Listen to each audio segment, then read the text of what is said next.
السلام علیکم ورحمت الله وبرکاته وتعالى ملګرو په دې هیله چې جوړ روغ او د صحت او عافیت جامو په تن وي. ملګرو په دې ویډیو کې به زه تاسو ته وښیم تاسو څنګه کولی شئ د یو اپلیکیشن د پروفایل تصویر او همدغه رنګه د هغه اپلیکیشن نوم ته تغییرات پکې راوړئ او چینج یې کړئ.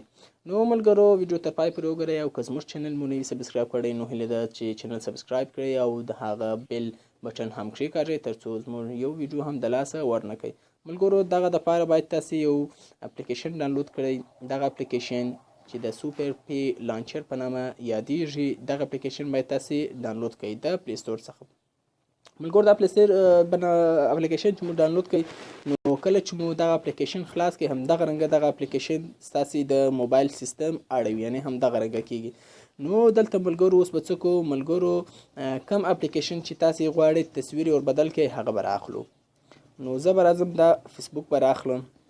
ګورئ ملګرو دا فیسبوک به زه دلته پرېږدم ښه. زه غواړم دغه فیسبوک عکس یا د پروفایل تصویر چینج کړم او خپل عکس پرېږدم ورباندې. څنګه کوم خپل غټه ګوته به پر دغه اپلیکیشن باندې نیسئ.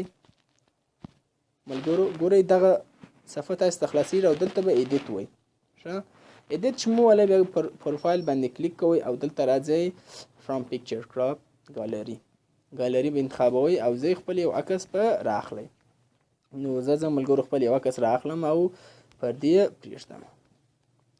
ملګرو زه خپل دغه عکس راخلم او دلته کراپ کوم دا اوکې کوم.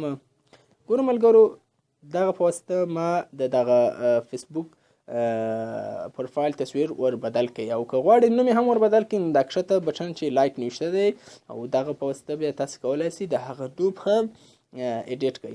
نو ملګرو دا د کښته بټن به هم وم او اوکې به ورباندې وم. ګورئ ملګرو اوس فیسبوک لایټ فیسبوک چې و د هغه د پروفایل عکس پر ځای زما عکس راغی.